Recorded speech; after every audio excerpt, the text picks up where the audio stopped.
হাসিনার যে গোপন সত্যটি ডক্টর ইউনূসকে জানালেন মোদি। ডক্টর ইউনূসের বক্তব্যের পর চিকেন নেকের নিরাপত্তা বাড়ালো ভারত। বাংলাদেশের প্রধান উপদেষ্টা ডক্টর মোহাম্মদ ইউনূস, যিনি একদিন হাসিনার রোষানলে পড়ে খুব বাজেভাবে অসম্মানের শিকার হয়েছিলেন, কিন্তু আজ তিনি একটি জাতির আশার প্রতীক। ডোনাল্ড ট্রাম্পকে চিঠি দিয়েছেন প্রধান উপদেষ্টা ডক্টর মোহাম্মদ ইউনূস। জনতার গণধোলাই খেলেন কেন্দ্রীয় স্থায়ী কমিটির সদস্য মির্জা আব্বাস।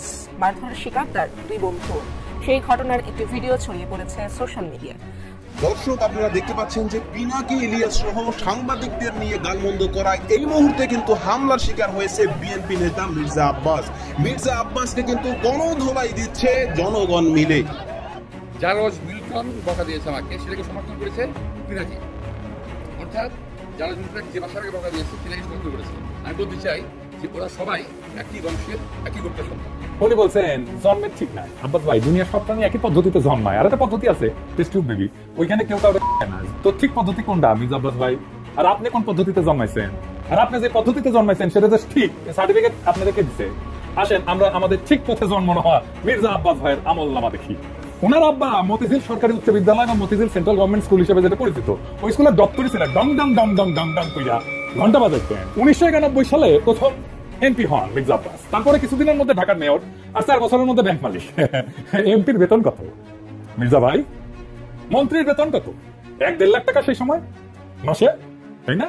তো কোন জাদুর কাঠি পাইলেন যে ব্যাংক বানানোর টাকা পাইছেন? আসসালামু আলাইকুম দর্শক, নতুন একটা নিউজে আপনাকে স্বাগতম। প্রিয় দর্শক, এবার শেখ হাসিনার গোপন তথ্য ফাঁস করে দিলেন নরেন্দ্র মোদী। ভারতের কারাগারে বন্দী আছেন শেখ হাসিনা, এমনই চাঞ্চল্যকর তথ্য দিল ভারতীয় মিডিয়া। এদিকে পিনাকিকে নিয়ে বিরূপ মন্তব্য করে কঠিন বিপদে বিএনপি নেতা মির্জা আব্বাস। মির্জা আব্বাসের সকল অপকর্ম ফাঁস করে দিয়ে ডাইরেক্ট ভরে দিলেন পিনাকি। হাসিনার গোপন তথ্য ফাঁস, ভারতীয় কারাগারে বন্দী থাকা এবং মির্জা আব্বাসের সকল অপকর্ম ফাঁস হবার পরে মহা বিপদে পড়ার ঘটনা প্রেক্ষাপট নিয়ে করা আমাদের আজকের ভিডিওটি অত্যন্ত গুরুত্বপূর্ণ।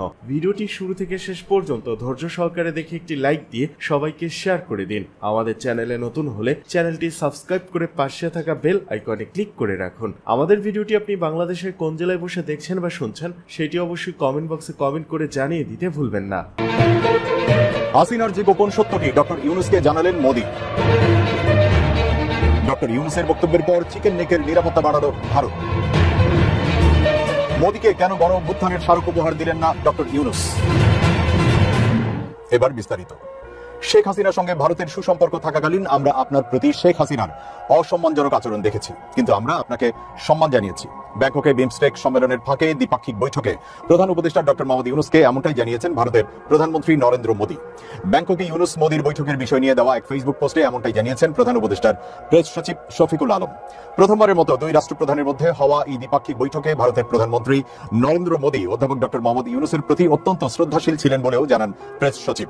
সেই সঙ্গে জানান শেখ হাসিনার প্রত্যর্পণ ইস্যু উত্থাপনের সময়ও নেতিবাচক ছিলেন না মোদী, তাই হাসিনাকে ঢাকায় প্রত্যর্পণ করা হবে বলে বিশ্বাস প্রেস সচিবের। সেই সঙ্গে তিনি বিশ্বাস করেন হাসিনার বিচারে দেখতে পাবেন তিনি। প্রেস সচিবের ফেসবুক পোস্টটি হুবহু তুলে ধরা হলো। দ্বিপাক্ষিক বৈঠকে ভারতের প্রধানমন্ত্রী নরেন্দ্র মোদী অধ্যাপক ডক্টর মোহাম্মদ ইউনূসের প্রতি অত্যন্ত শ্রদ্ধাশীল ছিলেন। তিনি তার কাজের প্রশংসা করেন।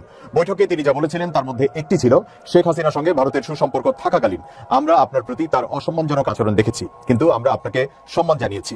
আর যখন অধ্যাপক ডক্টর ইউনূস শেখ হাসিনার প্রত্যর্পণের বিষয়টি উত্থাপন করেন তখন প্রতিক্রিয়া নেতিবাচক ছিল না। আমরা নিশ্চিত যে হাসিনাকে একদিন ঢাকায় প্রত্যর্পণ করা হবে এবং আমরা শতাব্দীর বিচারে দেখব।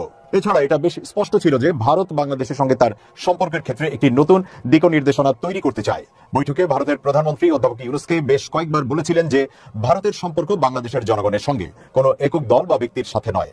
যেমন অধ্যাপক ডক্টর ইউনূস সাম্প্রতিক মাসগুলোতে বেশ কয়েকবার বলেছেন আমরা ভারতের সঙ্গে সর্বোত্তম সম্পর্ক চাই, তবে তা ন্যায্যতা, সমতা এবং পারস্পরিক শ্রদ্ধার উপর ভিত্তি করে হতে হবে। নয়াদিগন্তের প্রথম পাতার খবর, চিকেন স্নেকে নিরাপত্তা জোরদার করল ভারত। প্রতিবেদনে বলা হয় থাইল্যান্ডে অনুষ্ঠিত বিমস্টেক সম্মেলনে ভারতের প্রধানমন্ত্রী নরেন্দ্র মোদীর সফরের সময় ভারত তার কৌশলগত গুরুত্বপূর্ণ চিকেন নেক করিডরের নিরাপত্তা বাড়িয়েছে।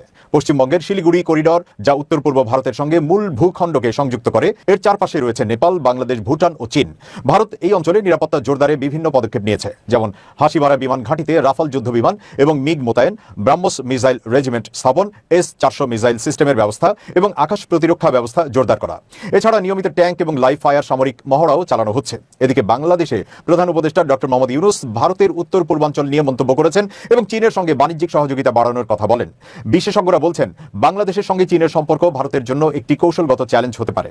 এই পরিস্থিতিতে ভারত শিলিগুড়ি করিডোর এবং উত্তরবঙ্গের নিরাপত্তা পর্যালোচনা করতে সামরিক প্রধান জেনারেল অনিল চৌহানকে পাঠায়। 2017 সালের ডোকলাম সংকটের অভিজ্ঞতা থেকে শিক্ষা নিয়ে ভারত এখন আরও শক্তিশালী প্রতিরক্ষা ব্যবস্থা গড়ে তুলেছে। মার্কিন শুল্ক পুনর্বিবেচনা চেয়ে ডোনাল্ড ট্রাম্পকে চিঠি দিয়েছেন প্রধান উপদেষ্টা ডক্টর মোহাম্মদ ইউনূস। চিঠিতে 3 মাসের জন্য নতুন 37% শুল্ক স্থগিতের আহ্বান জানান তিনি। এ বিষয়ে আরো জানাতে নিউজরুম থেকে আমাদের সঙ্গে সরাসরি যুক্ত হচ্ছেন ইমদাদ হক। ইমদাদ, চিঠিতে কি কি বিষয় জানানো হয়েছে? গত 2 এপ্রিল মার্কিন যুক্তরাষ্ট্রের পক্ষ থেকে বাংলাদেশের আমদানি করা পণ্যের উপর 37% শুল্ক আরোপ করা হয়, যেটি আগে ছিল 15%। শুধু বাংলাদেশ নয়, পৃথিবীর অনেক দেশের উপরই ডোনাল্ড ট্রাম্প ক্ষমতায় আসার পর তার নতুন বাণিজ্য নীতির আওতায় একের পর এক চিঠি দিয়ে শুল্ক আরোপের সিদ্ধান্ত জানাচ্ছেন, যার ফলে পুরো বিশ্ব বাণিজ্যে একটা অস্থিতিশীল পরিবেশ তৈরি হয়েছে। এখন আসি বাংলাদেশ প্রসঙ্গে। বাংলাদেশে 37% শুল্ক আরোপের ফলে বাংলাদেশের ব্যবসা বাণিজ্য, বাংলাদেশের অর্থনীতিতে কি ধরনের সংকট তৈরি হবে, বিশেষ করে অন্তর্বর্তী সরকার এই চ্যালেঞ্জ কিভাবে মোকাবেলা করবে তা নিয়ে বেশ আলোচনা তৈরি হয়। সরকার মোটামুটি এই 2 তারিখের পর থেকে খুবই ব্যস্ত সময় কাটাচ্ছে এটা নিয়ে। চিঠির ইস্যুতে যাওয়ার আগে আমি একটা ছোট পরিসংখ্যান জানাতে চাই যে 2024 সালে যুক্তরাষ্ট্র থেকে বাংলাদেশে আমদানি হয়েছে মাত্র $2.2 বিলিয়ন পণ্য, বিপরীতে বাংলাদেশ দেশে রপ্তানি করেছে $8.4 বিলিয়ন পণ্য। বড় একটা গ্যাপ রয়েছে।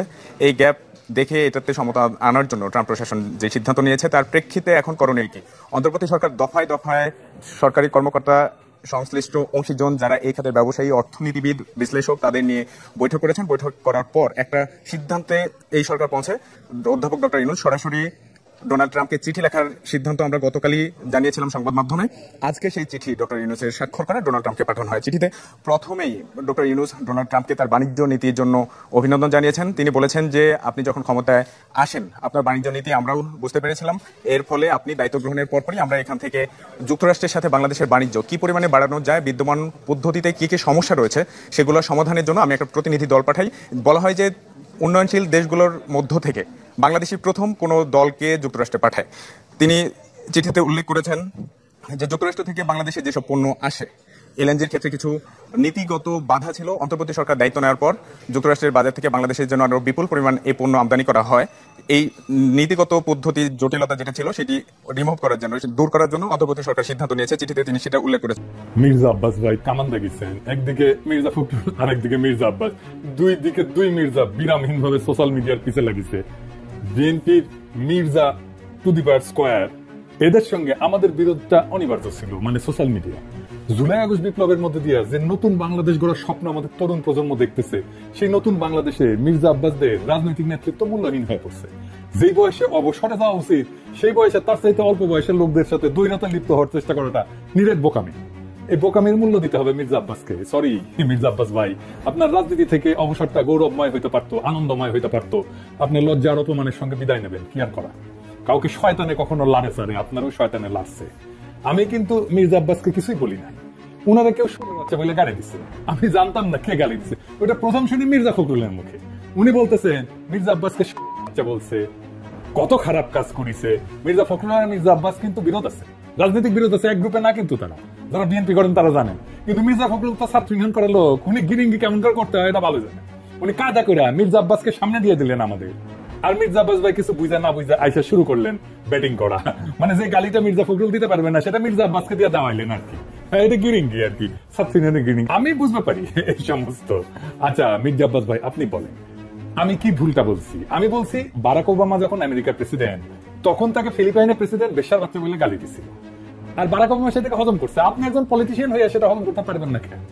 আমি তো নিউজটা দেখাইছিলাম, আমি তো মিশা নিউজ দেখাই নাই, তাই না? আপনি গালি খাইতে চান না, তাহলে রাজনীতিতে আসছেন কেন? মসজিদের ইমাম হন, কেউ গালি দিবে না। হিমালয়ে গিয়ে সন্ন্যাসী হন, কেউ গালি দিবে না। নবী রাসূলদের গালি দেয় মানুষ, আল্লাহর খোদাকে গালি দেয় মানুষ। আপনি কোন উড়িদাস পালাচ্ছেন, আপনারা গালি দেওয়া যাবে না। প্রেসিডেন্ট ম্যাকারো তো থাপ্পড় মারে, আপনি চর থাপ্পড় খাবেন, আপনারা রাজনীতিবিদরা গালি খাইবেন। এটা সহ্য করতে হবে, এটাই নতুন বাংলাদেশ। আসেন আমরা আমাদের ঠিক পথে জন্ম না হওয়া মির্জা আব্বাস ভাইয়ের আমল নামা দেখি। আচ্ছা মির্জা আব্বাস ভাই, মির্জা তো আপনার পারিবারিক পদবি না, তাই না? এটা আপনি লাগাইছেন পরে। আপনার বাবার নামের আগে তো মির্জা নাই, তাই না? আপনার বাবার নাম আব্দুর রাজ্জাক, আপনার কেন মির্জা লাগাইতে হইলো? ইনফিরিয়রিটি কমপ্লেক্সে এলিট হইতে চাইছেন, নতুন বাংলাদেশের এলিট হইতে চাইছেন না? টাকা পয়সা হয়েছে, এখন মির্জা না থাকলে ক্যাঙ্কা হয়। মির্জা আব্বাস তো এটা ব্যাংকের মালিক, জানেন তো? ঢাকা ব্যাংক 1995 সালে ব্যাংকটা প্রতিষ্ঠিত হয়, মির্জা আব্বাসের প্রতিষ্ঠাতা। এই ঢাকা ব্যাংকটা দেশের প্রথম দিকের বেসরকারি মালিকানায় প্রতিষ্ঠিত ব্যাংকগুলোর মধ্যে অন্যতম ব্যাংক। কোনো সমস্যা হয়নি, অনেক ব্যাংকের সমস্যা হয়েছে, জয় বাংলা হয়ে গেছে হাসিনার বলে, মির্জা আব্বাসের ব্যাংকের কোনো সমস্যা হয়েছে হয় নাই। হ্যাঁ, তো ব্যাংক প্রতিষ্ঠার টাকা পেলেন কেমনে মির্জা আব্বাস ভাই? আপনার ফ্যামিলি কি জমিদার ছিল? আপনার আব্বা কি করতেন? আসেন আমরা এবার দেখি ওনার আব্বা কি করতেন। ওনার আব্বা মতিঝিল সরকারি উচ্চ বিদ্যালয় বা মতিঝিল সেন্ট্রাল গভর্নমেন্ট স্কুল হিসেবে যেটা পরিচিত, ওই স্কুলের দপ্তরে ছিলেন। ডং ডং ডং ডং ডং ডং কইরা ঘন্টা বাজাইতেন। কি মির্জা আব্বাস ভাই, খারাপ লাগলো? হ্যাঁ, দপ্তরের কাজের পাশাপাশি আপনার ওই স্কুলের সামনে মসজিদের সাথে একটা ছোট্ট পুরীর দোকান ছিল। পুরি বানাইতেন আপনার আব্বা, ওই পুরীর দোকান চালাইতেন। ওই সিপার পুরীর দোকানের জমিটাও ছিল রেলে। এখনো আপনার রেলের জায়গা দখল করে বাসা বানায় বসবাস করছেন। 1991 সালে প্রথম এমপি হন মির্জা আব্বাস, তারপরে কিছুদিনের মধ্যে ঢাকার মেয়র, আর 4 বছরের মধ্যে ব্যাংক মালিক। এমপির বেতন কত মির্জা ভাই? মন্ত্রীর বেতন কত? 1-1.5 লাখ টাকা সেই সময় মাসে, তাই না?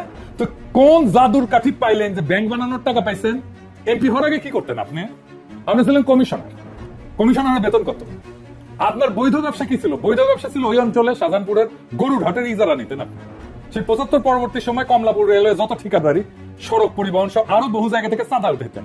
চান্দা তোলাটা আপনার পুরানো অভ্যাস, তাই চান্দা তুলে আমাদের টাকা দিতে চায় যেন আমরা ইউটিউবিং ছাড়ি। চান্দা তোলা ছাড়া আর কিছু করার যোগ্যতা মির্জা আব্বাস আপনার ছিল না কোনোদিন, কারণ উনি আবার দারুণ মেধাবী। আপনার ইউনিভার্সিটিতে পড়ার যোগ্যতা হয় নাই, সোহরাওয়ার্দী কলেজ থেকে 2nd ক্লাসের ডিগ্রি পাস করেছেন, এই যে সার্টিফিকেট আপনার দেখেছেন। আল্লাহ বাঁচাইছে, আর একটু কম হলে তো জাতির ফিতা হয়ে যেতেন। উনি নিজেই নিজের সার্টিফিকেট দাখিল করেছিলেন। যাই হোক, এই একাডেমিক কোয়ালিফিকেশন নিয়ে আপনার তো কেরানিরও চাকরি হতো না কোথাও, বাংলাদেশেও না। আপনার তো কিছু করার ক্ষমতাই নাই। আমরা আরো আগে যাই, 1971 আপনি তখন মোটামুটি দামরা কলেজে পড়েন। আপনি নিজে দাবি করেছেন আপনি মুক্তিযোদ্ধা, উনি কোথাও মুক্তিযুদ্ধ করেন না। কোন সেক্টরে যুদ্ধ করেছেন?